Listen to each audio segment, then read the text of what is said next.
Okay, so welcome. If this is your first time to this series, I'm doing a lipstick rotation series in which I basically revisit all of the lipsticks in my collection. One, to be reminded of how I feel about them, and second, to maybe do a light declutter. I've already decluttered a couple of lipsticks throughout the other few episodes that have already been filmed. They're all in a playlist if you're curious, but basically the idea is that I just want to go through all of my lipsticks, and I thought it might be a fun journey for you to come along. So today we are starting off episode 4. So I'm opening up episode 4 with another one of the Jean-Michel Basquiat collection lipsticks together with Urban Decay. And first of all, I want to talk about the packaging of this one. The packaging of this lipstick is just, it is a masterpiece of freaking art, and I absolutely love it. Now, when it comes to the color, this is quite a grungy, unusual color. This is the shade Abstract, by the way. And it is a very cool-toned, grungy taupe with quite a lot of like grayish yellow tones to it. And this is the kind of lipstick that I can only wear with very specific looks and on very specific occasions, and I don't wear this lipstick a lot because of that. But at the same time, I feel like it is not so unflattering that I never want to wear it, and I just cannot get over the packaging. I cannot give away this lipstick or throw it away because I adore the packaging. Not wanting to part with the packaging definitely plays in as a huge factor in why I can never see myself decluttering this lipstick, even though it is a color that I don't necessarily consider super flattering on me. I think it works really well with the look I did today. I used the Dior Soft Cashmere Quint, which is also quite cool toned, and I feel like it does work really well with the rest of the colors on my face. I tried to keep it pretty cool toned. But with that said, if I have to be completely honest, am I going to use this lipstick again this year? Questionable. I think I used it a little bit more in the first few years after I got it, because circa those years, let's say 2017 or something, 16, 17, 18, were my experimental lipstick years, when I would wear colors that I do not at all deem flattering on me anymore, and I don't have anymore. And this is one of the few lipsticks from that experimental, you know, phase in my life that I have kept around. But I cannot part with the packaging. I loved that collection. It's very sentimental to me for some reason. It comes from a time also when I was so head over heels with pretty much every release from Urban Decay. Urban Decay used to be probably one of my favorite mainstream brands, which is not the case anymore. In that sense, this lipstick is also a little bit of a nostalgic item in my collection, just like the Electric palette. Anyway, I think I've rambled for way too long about this lipstick. I am very curious what you think about this color on me. Alright, so for today we have another one of the countless Urban Decay reds that I have in my collection. Just heads up, I think I have at least 2 or 3 more of these, so prepare yourselves. But today we have one of my absolute favorites. At a time when I didn't really own a classic red, I kind of thought that this shade was my classic red. This is No Tell Motel from Urban Decay, which is one of their cream vice lipsticks. It is a beautiful red. Honestly, it looks like it might be a classic red, but in reality, when you swatch it against actual classic reds, it does pull quite much warmer. And just to illustrate that, I'm going to swatch it up against Duchess from ELDRIDGE, which I feel like has somewhat similar veins, but I would consider to have more classic red lipstick tones. So these are the two lipsticks. Obviously, No Tell Motel is much lighter in tone. Actually, now that I'm thinking about it, maybe Ribbon would be a better comparison. So let me pull out Ribbon, just one sec. I applied No Tell Motel with the Duchess lip liner. That's why I figured that Duchess might be the appropriate comparison. But actually, now that I'm looking at it, I think Ribbon is in fact the appropriate comparison. So here you have the two lipsticks side by side in the bullet. And now I'm going to swatch them just so you can see that in a swatch, No Tell Motel actually translates much warmer in tone. So this is No Tell Motel. And next to that, I'm going to swatch the absolute perfection that Ribbon is. I don't know whether you can immediately tell the blue tones that are peeking through here in Ribbon, which is what translates to this like more classic blue-based red, whereas No Tell Motel in fact resides in much warmer territory. Now when you look at it like this on the lips and on the face, it does look quite of a classic red. Either way, it is a beautiful lipstick, and for a really long time it was my absolute favorite like classic red in my collection, and I couldn't get enough of it. Now it is a little bit redundant with a bunch of the other lipsticks that I have, so I don't know that I necessarily need to keep it, but I like the formula. It stays on really well on the lips. It is still a gorgeous lipstick, but it has become a little bit redundant in my lipstick collection because I do have a lot of other like classic warmer reds, including from Pat McGrath Labs. So maybe when we get to McGrath Muse, which is the sort of like counterpart of this lipstick, I'm going to consider seriously whether I'm going to keep No Tell Motel. I'm going to keep it for now, but as soon as we get to McGrath Muse, we're going to reassess. So today we've got one of my H&M cream lipsticks, another one of my H&M cream lipsticks, and this is the shade Wellies Tweed.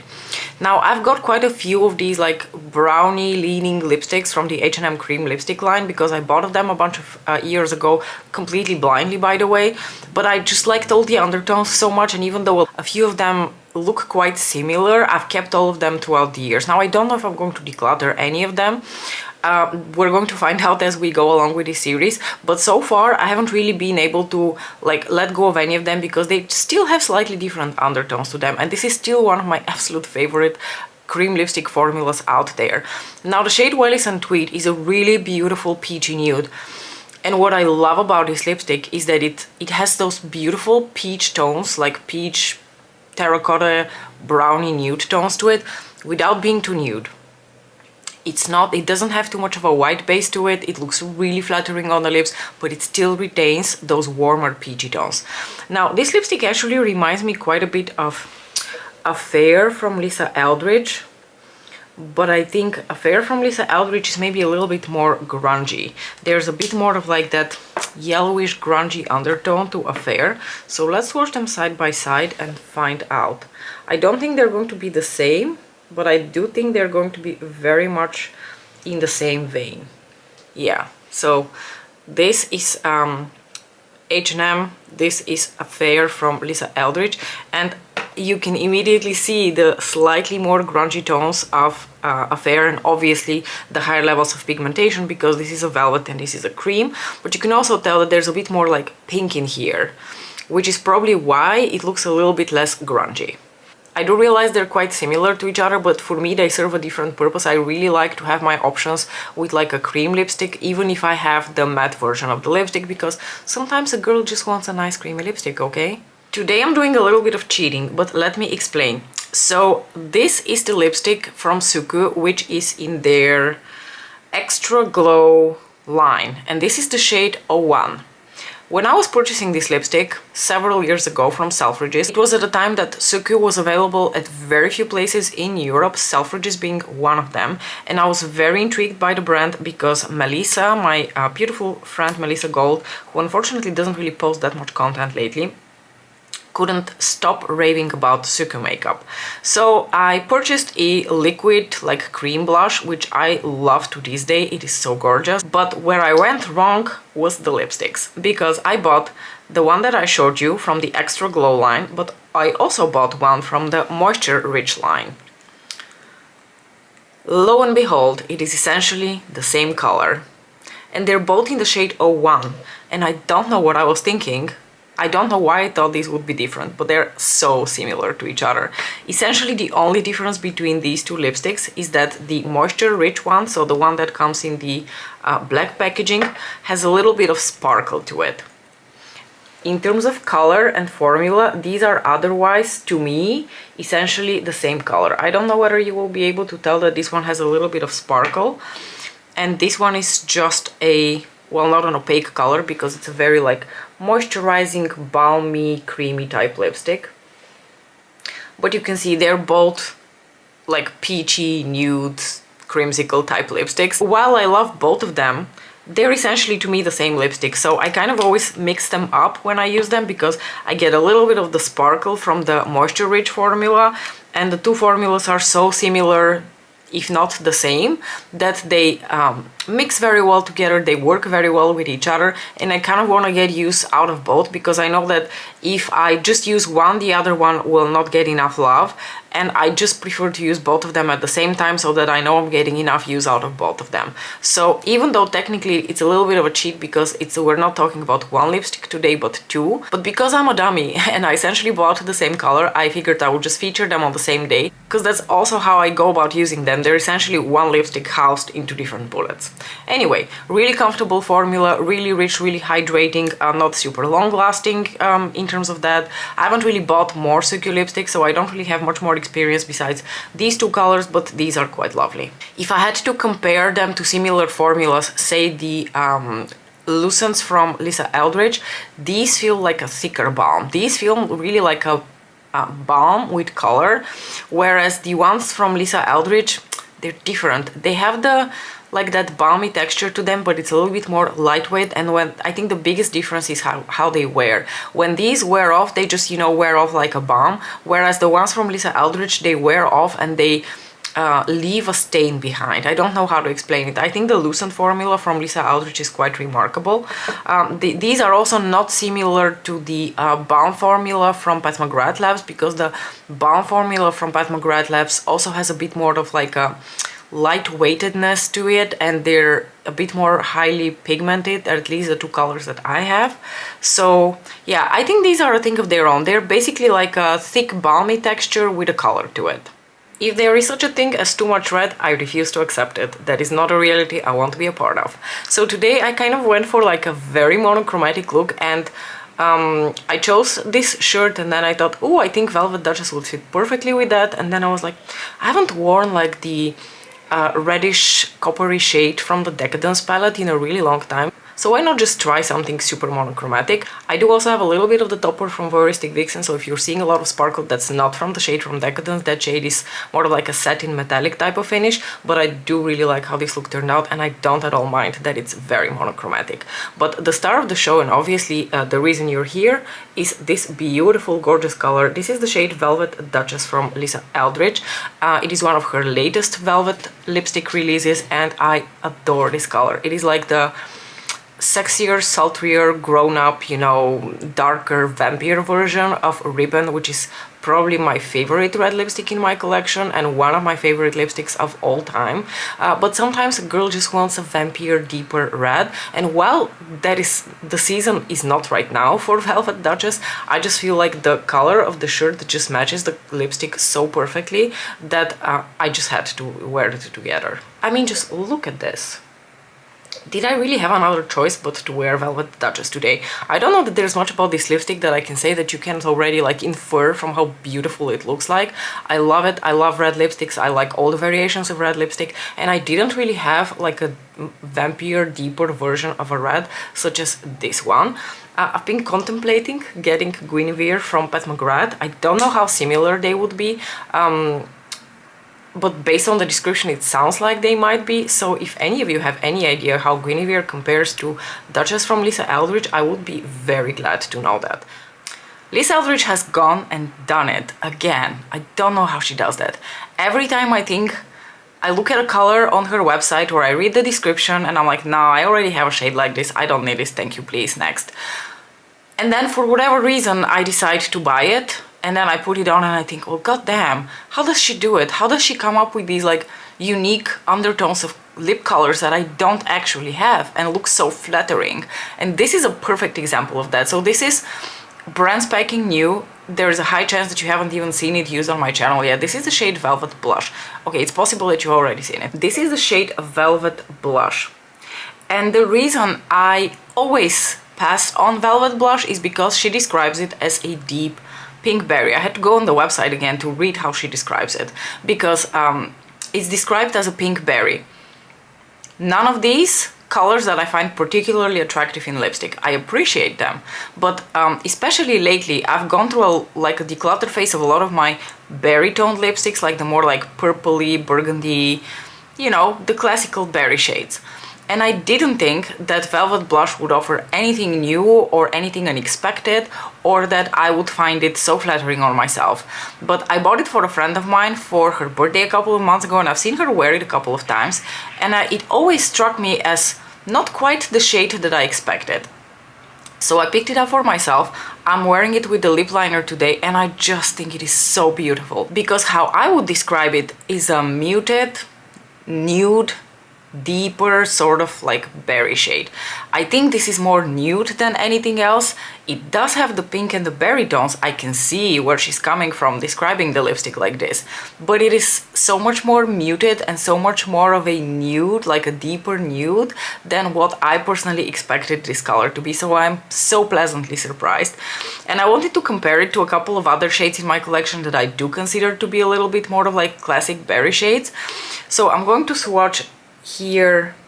So this is Velvet Blush from Lisa Eldridge. Now, one of my classic berry shades in my lipstick collection that I actually really enjoy wearing is the shade Audrey from NARS. It's one of their audacious lipsticks.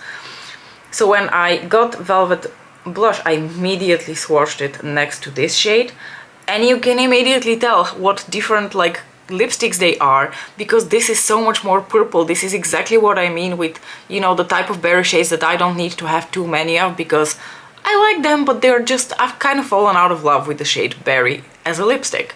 But this is a completely different color. See how much more muted and nude this is compared to this, and how much more purple this has.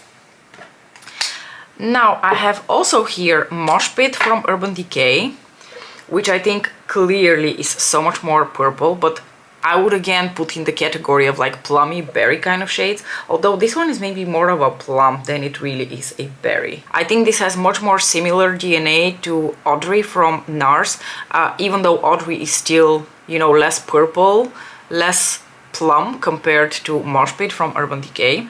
And just for shits and giggles, because I find Flash 3 from Pat McGrath to have these sort of like berry-ish type tones, maybe we can swatch Flash 3 from Pat McGrath as well next to Velvet Blush.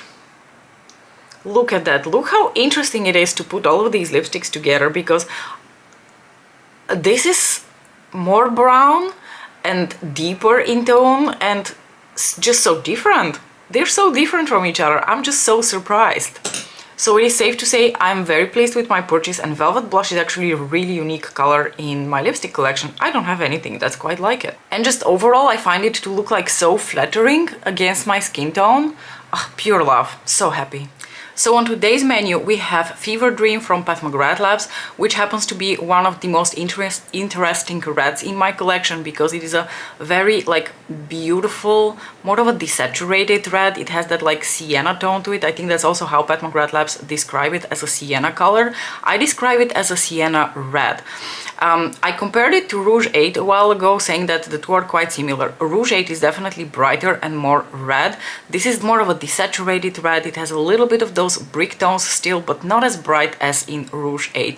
I think this is a really lovely lipstick. The formula of this matte trance is really beautiful, very creamy, very comfortable on the lips, and I just think it looks really flattering and really interesting because of the tones. This is actually another lipstick, the purchase of which was inspired by the same colleague who inspired me to also buy Rain from Lisa Eldridge. Every now and then she will show up to work with a lipstick and I'll be like, oh my god, what are you wearing? It looks so beautiful. And I remember the day she was wearing Fever Dream. She came to work and she was wearing this beautiful, like more subtle kind of red that really enlivened her complexion and made her face look brighter, and I was immediately entranced, and I had to know which lipstick she was wearing. And then she said she was wearing Fever Dream from Pat McGrath, and never in my wildest dreams had I even considered Fever Dream from Pat McGrath. I just was like, whatever, sienna, I don't know what that means.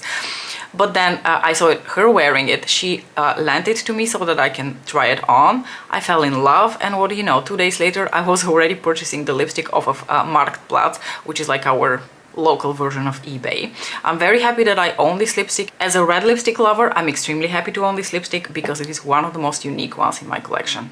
I'm pretty sure this is a very recognizable color for all of you who are Lisa Eldridge fans, because this is probably one of the most unique colors in her collection. I appreciate, deeply love all the lipsticks that she makes, and I think they're really flattering undertones. But a lot of the times I feel like the way she describes things is like, oh my gosh, this is the best thing since French fries. And yet, if you really look on the market, there are similar shades. But there's really nothing quite like Dragon on the market, because this red lipstick has very strong, like these like ambery, yellowy camel undertones to it, and that makes it such a unique red. Funny enough, I don't really think of this lipstick much unless I pull out this dress to wear, because the shade of red flower that is on this dress is the absolute perfect match for Dragon. I like wearing this lipstick, but I will also be completely honest with you, it's not one of my Lisa's favorites, because first of all, I find the formula slightly more drying than a lot of her other velvets. And obviously they're matte lipsticks, so they're not going to be super hydrating to begin with. But I feel like there are subtle differences in the formulations, and if I compare this shade to a lot of the other like velvet lipsticks that I have from her, I find this one to be particularly drying on my lips for whatever reason, I don't know why. And the second thing, as much as I love the color, because of these yellow undertones, it just makes your teeth look even more yellow than they already are, and mine are already not white to begin with. So when I put a lipstick like this, it kind of exacerbates the yellow teeth situation. So it is something to take into account when you are wearing a color like this. But other than that, a really unique shade. I can promise you, even within other brands' collections, you're probably not going to find a shade of red that is quite like Dragon. Do you know what the problem is when you're filming your lipstick rotation video and you've already done several episodes, that at some point you lose track? Which lipsticks have I already showed you and which have I not? I don't think we've talked about Negligee yet. So this is Pat McGrath Negligee, which is one of the lipsticks that is in her Satin Allure formula. And I feel like the Satin Allure formula sort of came to substitute the Luxe Trans. They're not quite the same thing. I think I still prefer the Luxe Trans formula, but this is a really beautiful, comfortable, balmy, but with a little bit of a sheen formula. This is quite much balmier and shinier compared to the Luxe Trans, but since the Luxe Trans was discontinued, this is the, you know, cream lipstick representative in her brand portfolio right now. And the shade Negligee is one of my more, how should I put this, acceptable, tolerable nudes on me. I've come to the realization that I just don't like really nude nudes, like really light nudes on myself.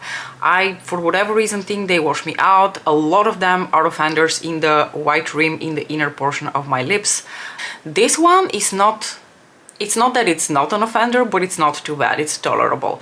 I've had lipsticks that do this far worse, but there is a little bit of depth to this color. This is what I would consider like a deep peachy nude. There is a little bit of pink in here, but for the most part it comes across quite peachy on the lips, which is exactly what I wanted, because a lot of the times nude lipsticks tend to be either very brown or very pink, and I really wanted something that is a peach nude but not too light of a peach nude, and I'm actually pretty satisfied. I think Negligee serves the purpose really well. Is it one of my favorite lipsticks? No, but I also don't think that I would ever say that for any of my super nude lipsticks. I think I look better in deeper nudes, something like the Flesh Colors or Affair from Lisa Eldridge or a Velvet Blush from Lisa Eldridge. These are what I would consider nudes, but they're deeper nudes. I just feel like personally those deeper nudes flatter me more than the really light ones, but it is useful to have light nudes in your collection, because for certain looks you really don't want to go too deep. Like for instance with this specific look, I think Negligee fits really well. Let's finish off episode 4 of my lipstick rotation series with a bang with this beautiful, gorgeous lipstick from Pat McGrath Labs. Let me first show you the whole packaging. Look how beautiful that is. I can never stop gasping at how beautiful the packaging of these Blitz Trans lipsticks is. This is the shade Blood Rush, which is a gorgeous red, like sort of a warmer leaning red, but not too warm and orange, which has gold and red shimmer running through it. Not sparkle, not actual glitter, but really shimmer. These Blitz Trans lipsticks, are they discontinued? Do they still exist? I have the feeling that they've been discontinued and they are no longer around, but correct me if I am wrong. I really enjoy the two colors that I own from it, even though they're quite different from each other. So the other shade that I own, the shade Flesh 3, has visible large chunks of glitter in it, whereas this one has more of a shimmer running through it, which makes the lipstick appear a little bit more metallic. Not offensively metallic, but just a little bit more metallic. So that's something to keep in mind, that there is a little bit of variation across the different shades from this line, in case it's still around. I'm not sure whether it's still around. But anyway, I really love this lipstick, and yes, another red lipstick. I'm not sure, maybe you saw like 80% red lipsticks in this episode, but you've been warned. Reds are my nudes, so other people would probably show you a bunch of different like peaches and browns and cream colors, and I have a bunch of reds.